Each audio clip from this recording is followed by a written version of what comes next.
It was Easter weekend about 3 years ago, and I was visiting Maya in San Francisco.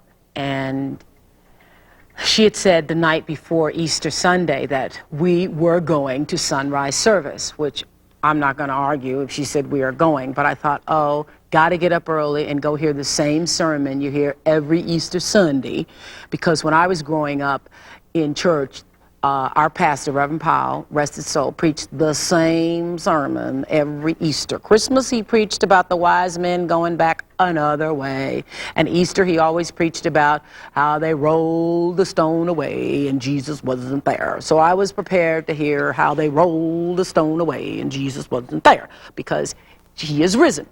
So we got up early and got to church, and actually, we had a little biscuit and sausage before we went to church, so that made me feel a little better about it.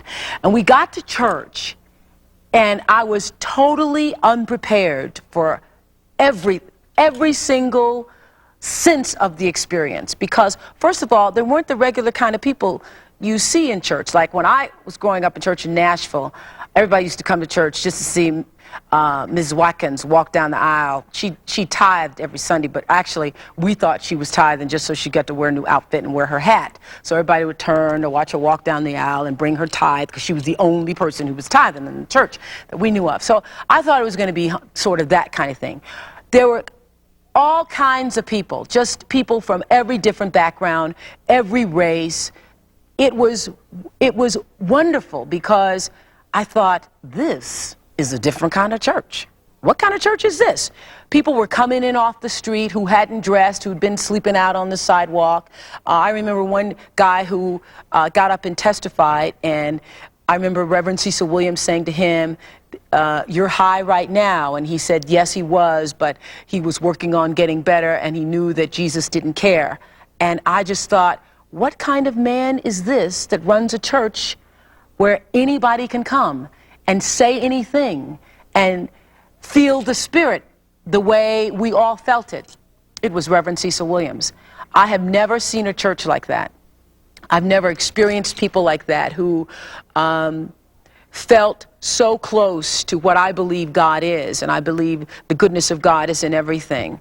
I went downstairs afterwards and I saw the hungry people being fed and the homeless being taken care of, and I thought, this is what church ought to be. And Reverend Cecil Williams, when he spoke, was not just pastoring. He was, I thought he was a prophet. I thought, this is what the real God, the real deal, everything that is God, expects his ministers to be, the kind of person who really administers and ministers to the people. I love that church. When I think about what church should be, I think about Glide. When I think about what a pastor should be and what God intended for all of us to do for each other, I think about Reverend Cecil Williams. I think that he is a prophet, just a prophet, and a son of God, and God is very, very pleased with the work that he's done the past 30 years. And because God is so pleased, I'm sure he'll be able to continue to do it for another 30 years. I wish only love for Reverend Cecil and everybody at Glide, because you're doing it the way it should be done.